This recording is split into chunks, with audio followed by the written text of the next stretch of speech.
New from the Fox News Podcast Network. I'm Emily Campagno, and this is the Fox True Crime Podcast. And I had nothing to do with her disappearance. I sit down with the people who lived the nightmares. I was in shock. I was just devastated. The investigators who tirelessly worked on the case. And I really hope that they can catch this guy. Bringing you closer to the story than you ever thought possible. Listen and follow now at foxnewspodcasts.com or wherever you get your podcasts. These are the stories that keep you up at night. As if the McCrispy couldn't get any better, Bacon and Ranch just entered the chat. The Bacon Ranch McCrispy, available at participating McDonald's for a limited time. Ba-da-ba-ba-ba.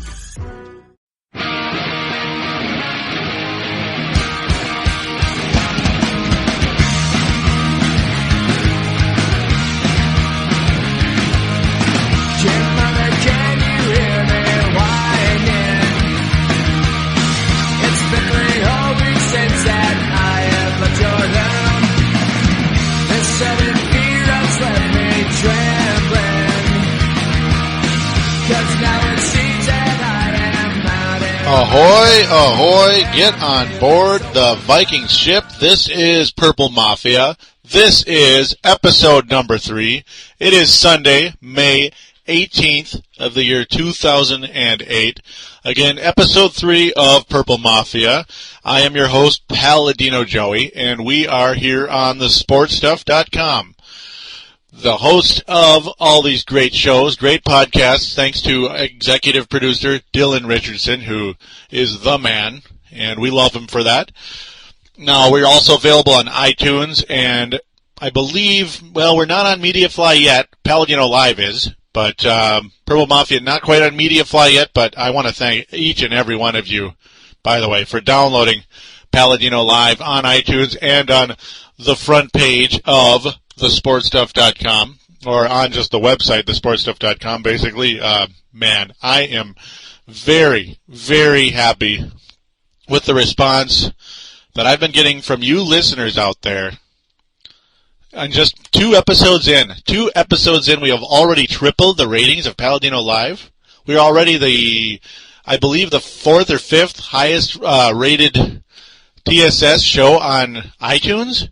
Good grief. I mean, thanks, guys. Thank you so much for your response. I really appreciate everything. I'm just so happy. Now, if only I could get you guys to interact with me, because I know you're out there listening. Now I got to get you to interact. The MySpace doing great. Purple Mafia, it's myspace.com/Purple Mafia 28.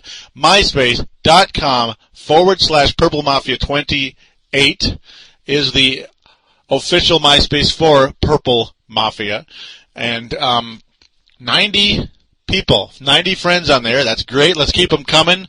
I want you guys to keep coming on board, to get on board this Viking ship, baby, as this is just going to be a fun ride this year, and this show is going to be a fun ride with the way you guys are responding. And again, just thank you very much, and all of you out there who have friends that are Viking fans, get them on board, bring them on board. There is no limit. We want to get as many fans on board. Let's have some fun, and let's get this show rolling, baby. Let's rock and roll. Now, again, I did mention that we are on the sportstuff.com. Of course, without that, there is no Purple Mafia and or Paladino Live, which is the main show, the show that owns this one, basically.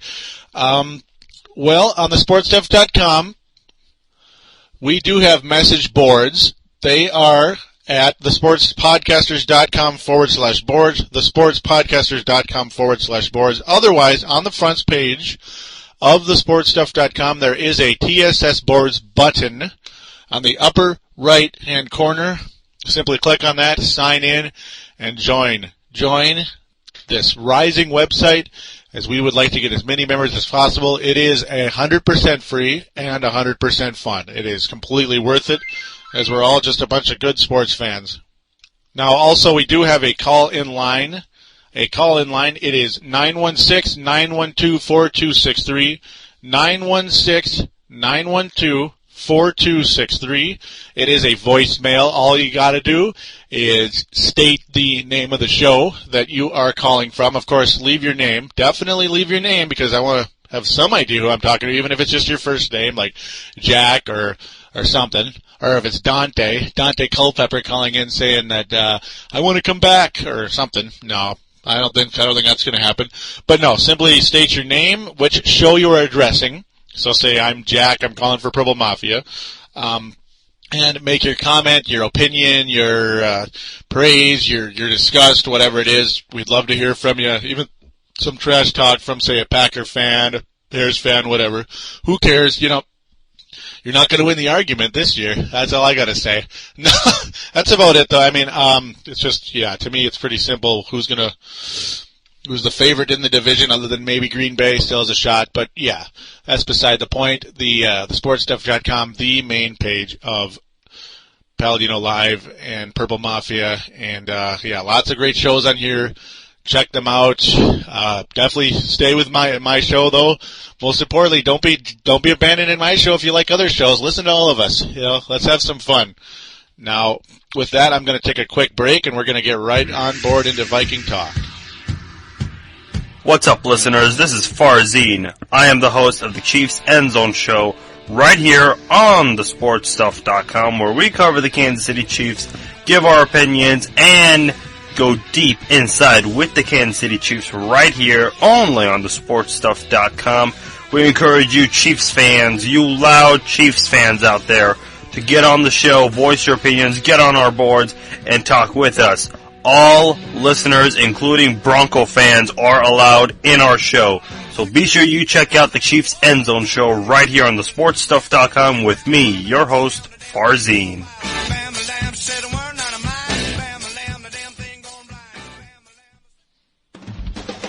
Here on thesportstuff.com. Don't forget to check out Palladino Live, where we are never one-dimensional. We'll focus mainly on Minnesota sports, but we'll venture into other teams and other topics as well, including old-school video games. We're available here on thesportstuff.com. Click Palladino Live, or also catch me on iTunes. Simply search for Palladino Live and listen, because we're worth it. And we are back here on Purple Mafia. Again, this is episode 3, and we are ready to rock and roll. Now, we're going to get to a phone call from our buddy Farzin very shortly.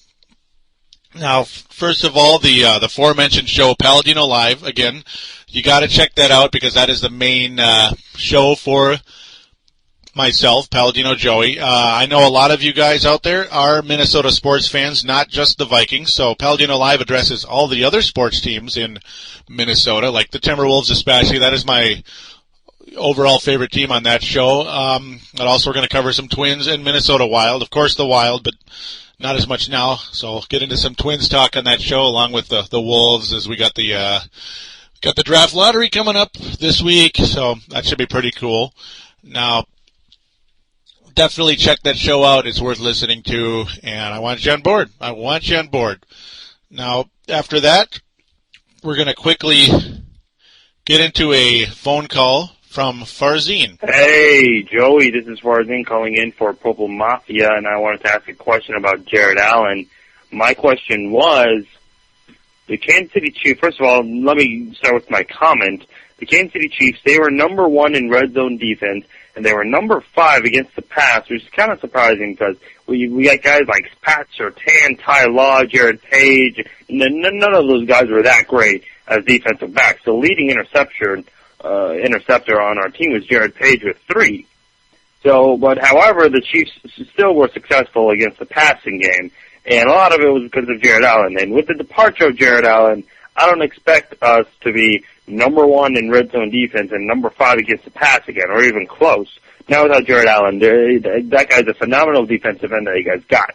Now my question to you is, although the Vikings do not have that great of a defensive back group, with Jared Allen, can they still become similar to the Chiefs from last year? Can they be a top 5 passing defense? Can they be number 1 in red zone defense? I just wanted to ask you that and how you think it'll all turn out.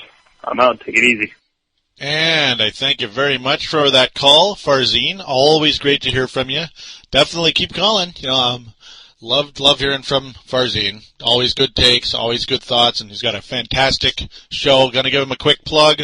the Chiefs End Zone Show. That is what Farzin does, and what he does very, very, very, very well. He is one of the absolute top shows on this station, if not the top. He's definitely in the top 2, so he just totally rocks. And yeah, now when he's talking about the Chiefs being the number 5 pass defense in the National Football League and having the top red zone defense, now I don't see the Vikings getting quite to that level, but I do see those areas improving dramatically. And I mean dramatically, because there is a domino effect. When you finally have a pass rush, the defensive backs are going to look a heck of a lot better. I wouldn't say our pass rushes was that bad. Like, our defensive backs are really that bad. I mean, Darren Sharper isn't necessarily a physical player. He's a ball hawk. Cedric Griffin, well, he's okay. He's a talented individual who underachieved last year. Antoine Winfield is an absolute star. I love him. He is somebody you don't hear about that much, but he is an outstanding cornerback. He was the MVP of this team until Adrian Peterson was drafted last year, in my opinion. And I think a lot of people shared that opinion. Other than maybe Chester Taylor in 2006, he was he was the offensive MVP, I guess you could say. That was a pretty easily won award too that year, because our offense was even worse than like the Vikings last year in the first half. But no, with that said, top 5 pass rush or top 5 pass defense, no. But top 10, yes. I think they will be a top 10 pass defense. I do. Round, 6, 7, 8, whatever, somewhere in there. I like that a lot. I like the chances a lot. I think our red zone defense is going to be very good, Farzin. I really do. Because you got the great running defense with the Williams wall. Pat Williams, the great run defense. Obviously, Kevin Williams kind of does both. He's a great, he can get some sacks, and he's also a great run stopper. Ray Edwards. I'm thinking of Roy Barker or Roy Williams. I don't know. All these names are getting kind of confusing. But, yeah, Ray Edwards is going to improve, as I've said on both episode 1 and 2. His sack total probably going to get into the 10 range, I think. 9 to 10, 11-ish.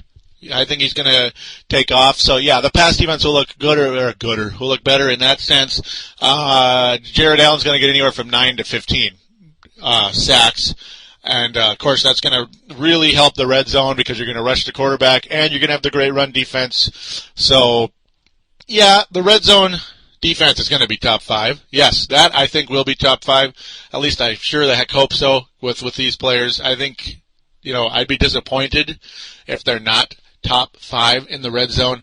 But, yeah, there will be dramatic improvement, because our pass defense has been below average since, 96? Well, I guess 98 it was kind of okay, because teams were playing from behind and were desperate, because we were winning by 30 to 3 or something every game that year, until a certain Falcons game in January of that year. That's just, don't want to ever remember that. That was 10 years ago already. So yeah, 10 years ago we had this buzz, and now here in 2008 we have some buzz again. And this time it's on the defensive side of the ball. Except there's a lot more balance on this team, I think, than that year's team. I thought our defense sucked in 98. It did, for the most part. But whereas I think the offense, you might say it sucks, but, you do have Bernard Berrien, and you got a guy named Adrian Peterson and Chester Taylor. The running game on both sides of the football, the offense and the defense, phenomenal. The run defense and the running offense, top 3 probably in the league, if not number 1. Well, number 1, I'd probably say, pretty much. San Diego has the similar situation, and they're a Super Bowl contender. I'm going to get into that on another show when I start previewing some of the season. So look forward to that out there, Purple fans.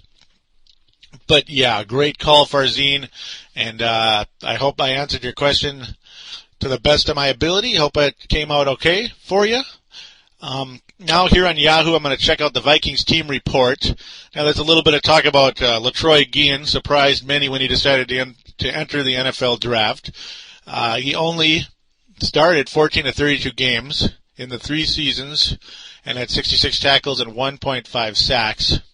His college career ended on less than auspicious note, as he was among 36 FSU players suspended for the Music City Bowl last December 31st because of an academic cheating scandal. Sounds a lot like the Gopher basketball team back in the day. Probably not nearly as bad or widespread, but what am I talking about? 36 players. Yeah, it's quite a few. But yeah, the Vikings, however, selected Guion, or however I'm saying his name. I hope I'm saying it right. Guion, maybe. In the 5th round last month's draft, Guion admits that off-the-field matters caused him to make a decision that likely came a year early. When we grew up, we didn't have anything, or didn't have everything, and now we struggle, Guion said. That was the reason why I came out, because I had family issues in my household that needed to be taken care of. I came out because I felt like my potential and everything would be good enough to play in the NFL. And, well, the Vikings agreed with you, Latroy. And I personally think it was a solid pick. It's the 5th round. A quick little note here. Guion, who is 6'4", 303, likely will open training camp behind Kevin Williams and Ellis Wims. Ellis Wims, a recent addition from the Sea Chickens, I believe, on the depth chart. He'll be behind Kevin Williams and Ellis Wims on the depth chart. He doesn't appear big enough to be considered a candidate to step in and back up Pro Bowl nose tackle Pat Williams. All right, that's fair enough. Really quick, asked where Guion might fit. Vikings coach Brad Childress said, I think we assess that when he comes in the door and see what an ideal weight is. It doesn't necessarily have to be 300 pounds. He may move around better if he is 294 or 295. Big is not necessarily better for us. We just want to make sure he can handle the weight that he has. Well, good point. Good point. From a genius coach. No, not necessarily. Other than that, I like the move. Not bad at all. He says he has to add 15 to 20 pounds. My body can take it. I've got a big frame, and I'm sure that will develop out well. Okay, cool. Sounds like fun. Yeah, Latroy Guion, the guy, I kind of, when I was looking at the draft and read the info on him, I kind of like the move. He's kind of a sleeper. He's not necessarily going to go out and kick some butt, but I think he's a sleeper, and you never know with a guy like him. You just don't. A little bit of quick notes here. The Vikings will hold their mandatory minicamp June 6th through 8th. The team has several organized team activities scheduled this month, and it doesn't look like Matt Burke is going to be showing up to any of those because I guess he's at that stage of his career where he's like, I'm a veteran, I'm sick and tired of all this camp stuff. I just want to play football and work out on my own I believe he's working out with Mike Morris, as that's the talk, along with Jared Allen. Jared Allen will be at the mini camps, I'm sure, because I don't think he needs to be holding out anywhere with his contract and his status of being this, still rising star. And obviously his first year here, I don't think he's going to be doing that, but we'll leave it at that.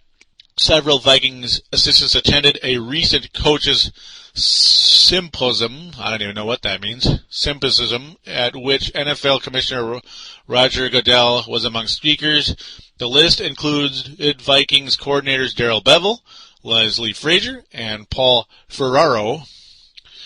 Running backs coach Eric Bieniemy, the former NFL running back, and special team assistant Ryan Murphy were also on hand.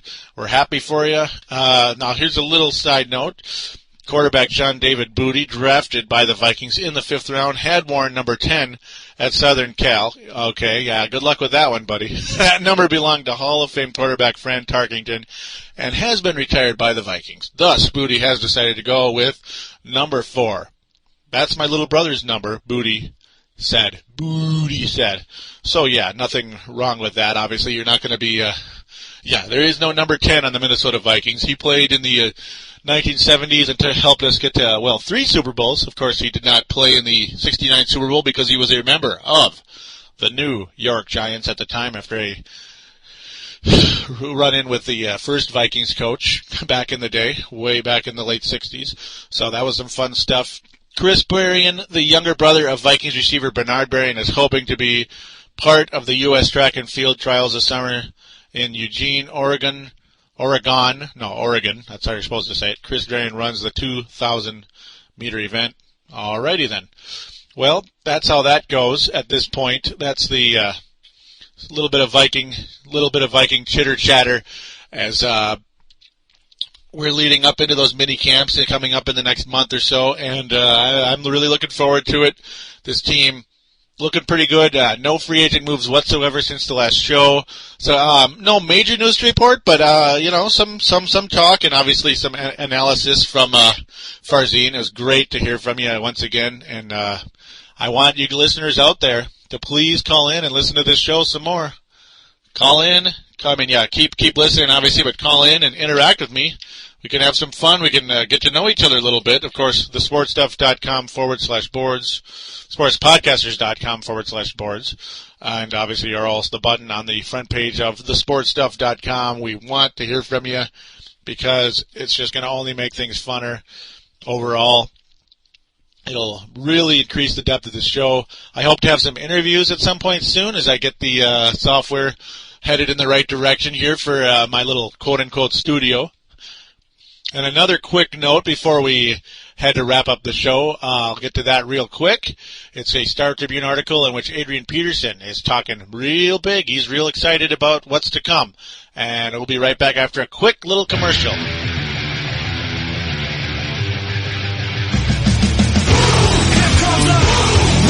What's up, everyone? This is Farzin, host of Kansas City Boom on thesportstuff.com, where we cover the Kansas Jayhawks, the Missouri Tigers, the Kansas State Wildcats, and other local college teams. We also touch on the Brigade, Wizards, Royals, and other sporting events in the heart of America, Kansas City. Only on Kansas City Boom. Listen to Kansas City Boom right here on thesportstuff.com with me, your host, Farzin. I'll catch you on Kansas City Boom.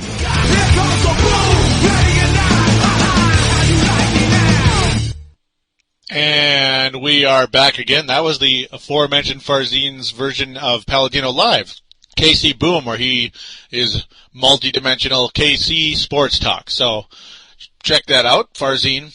Keep up the good work, buddy. Now, a real quick note here. Yeah, this is in the Star Tribune. The headline of the article by Judd Zolgad. This was made on May 16th. 2,000 yards, MVP award, Peterson sets sights on the highest levels. Wow. Hey, I wouldn't be surprised if Peterson does that as well, as this is going to be a lot of fun. Real quick, Peterson's goals for 2008 include a 2,000-yard campaign, an improvement on the 19 catches he had last season, and perhaps an MVP trophy. The quote, "I definitely feel like I can do it," Peterson said Thursday when asked about being voted the league's top player. And the quote again, "Anything is possible, especially with how my mindset is. I set my bar high. I expect a lot from myself. I'm surrounded by a great group of guys offensively and defensively on both sides. Special teams also, so it's possible for anything to happen." Well, heck yeah, Adrian, I agree with you, especially with someone with his talent. With this guy's talent, anything really can happen, and that's why a lot of us are excited. When you got a great defense and you had a nice wide receiver in Bernard Berrien, you got Sidney Rice getting a year older and wiser and, hopefully more talented, of course. Tavares Jackson, a year older and wiser. He's not exactly, Joe Montana or Peyton Manning, but he might end up becoming a solid player. I'd like to see him become a David Girard type player on Jacksonville. I think is a very, very solid football player who doesn't turn the ball over much. Jackson was very turnover prone last season, but, you never know. You never know. I hope this thing can develop. Real quick, Peterson was on pace for a 2,000-yard rushing season 8 games into his rookie year, and I remember that very well. But a LCL, lateral collateral ligament, alrighty then, ligament tear in his right knee suffered November 11th at Green Bay forced him to miss 2 games. Peterson said Thursday the knee feels, quote, perfectly fine. So that is great news. Adrian Peterson, yes, he was on course for 2,000 yards. I remember that was, I believe, after that phenomenal San Diego Chargers game where my video on there, that is, by the way, my all-time highest rated Vikings video on YouTube and my number 2 video overall in views with 1,991 views. Phenomenal video. I enjoyed making that. It was a phenomenal day. I really enjoyed doing that. By the way, check out my YouTube. It is youtube.com/Paladin Joe, one word, youtube.com/Paladin Joe, Paladin Joe. Now, also on there I do game reviews. Definitely check it out as the #1 overall video in ratings that I've done. Has almost 5,400 views. It is the Gyromite video game review. My game reviews are strictly comedy on there, so I hope so. Yeah, don't expect me to go on there and be doing a speed run like 8 minutes I beat Super Mario 3. Yeah, I'm not bad at video games at all, but the idea is to be fun, not to just say that, hey, look, this game is cool and look how good I am at it. You know, that's just not my style. I like to have fun. Just like on this show, I'm having fun. I'm not on here trying to be the most serious, intelligent dude of all time.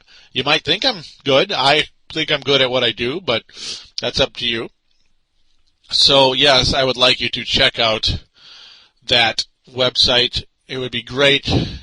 Also, I have a Yahoo Messenger. It is Paladino Live. I'm just going to leave it at that because that is the main dilly for me. Paladino Live, one word, on Yahoo. That is the screen name. Also, PaladinoLive@yahoo.com. PaladinoLive@yahoo.com. Mention your name, where you're from, state your comment, and we can have some interaction. I will read the email on the air as long as it is appropriate. It'll be great to have you involved. Get involved. That is the slogan here on thesportstuff.com. We want you involved as much as possible via emails, via the message boards, and hey, even if you like to be a podcaster, Dylan is pretty open-minded, and you know, it's been a pleasure doing these shows. It's been a pleasure being on thesportstuff.com and working with Dylan and Farzin and along with others. You know, they're great basketball shows as well, which I just love listening to. But that is the bit. And in closing, I'm going to finish up this article real quick. Peterson says, it's something I stay consistent with. I'd be cheating myself if I kind of set it lower, but 2,000 yards, that's my goal. I'm just going to work hard to give myself an opportunity to reach that goal. And, yeah, I can see it happening. As long as Peterson stays healthy, this guy is a ultra threat. He could be better than LaDainian Tomlinson. There is a chance he could be. LaDainian Tomlinson definitely let the Chargers down last year because of injury after injury. It's scary to think of how good the Chargers could have been had Tomlinson been healthy last year in the playoffs. They might have beaten the Giants. They probably would have beaten the Patriots, and they may have beaten the Giants. So yeah, that's what great running game does. Adrian Peterson is the kind of player that can get the Minnesota Vikings. Yes, the same team that wears purple and gold and has horns in their helmets. Yeah, this team could finally get back to the Super Bowl. Finally. And I'm not saying that because I bleed purple. I'm saying that with my brain. When you got a running back of this talent level and a defense at this talent level and a solid receiver, you know, if only Tavares Jackson and the offensive line can stay healthy and play smart. You know, the offensive line mainly has to stay healthy. Jackson has to play smart and hit his targets, mainly Berrien and Rice. If this could really be something, man. I'm telling you, this could be a fantastic season, and we're going to get deeper and deeper into that as the year approaches. Mini camps, we're going to get more into predictions, but right now, I'm looking at 11 wins for our squad. 11 wins, and that's an honest approach. 10, 11 wins, probably. I have to say 11 right now. You know, we'd all like to say 14-2, and rah-rah-ree, you know, we're going all the way, but, you know, we don't know that yet. The NFC does not have a team right now that you look at and say, no one could beat them. No one could beat them. You know, Dallas Cowboys got beat in the second round last year by the New York Giants, so I don't fear them like I feel like I would have feared the Patriots if we were in the AFC years ago, or the Colts or something. But, so it's just the way it is right now. Green Bay, of course, lost a certain quarterback, so they're not going to be quite the same. It all depends on Aaron Rodgers' development and the morale of the team. Not just Aaron Rodgers' development, but the morale of the team. You just don't know. Maybe they'll rally around him. Maybe they'll be just like, man, it just ain't the same here without old Brett. You know, you don't know, because morale is a big part of sports. There are some seriously talented teams that go out and finish 10-6 and lose in the first round. And there are some teams with limited talent that win championships or at least get super duper far. Like the 87 Vikings got to the NFC title game, with a 9-7 record. 9-7 record. The Giants won the Super Bowl last year with, was it a 10-6 record? Good grief, man. I've never seen anything like it. So yeah, that's what counts. The morale on the Vikings appears to be very high right now. And that's why I could see them winning the division pretty easily. We're going to get more hot and heavy into the rest of the National Football League, including the North Division predictions on the standings, predictions on what is going to happen with these clubs. And I'm also going to be joining Farzin on his show for this type of talk within about early June, I believe, around June 6th or so. So check out that. Check out your Purple Mafia host on that show, as that's going to be a lot of fun. Now, again, I want to thank each and every one of you for downloading. Please check out. Please sign up for the message boards. Please message me. Let's get this thing going. And I want all of you to have a great week. I really enjoyed doing this show, as always. And enjoy what's left of May. Have a great Memorial Day if I'm not back before then.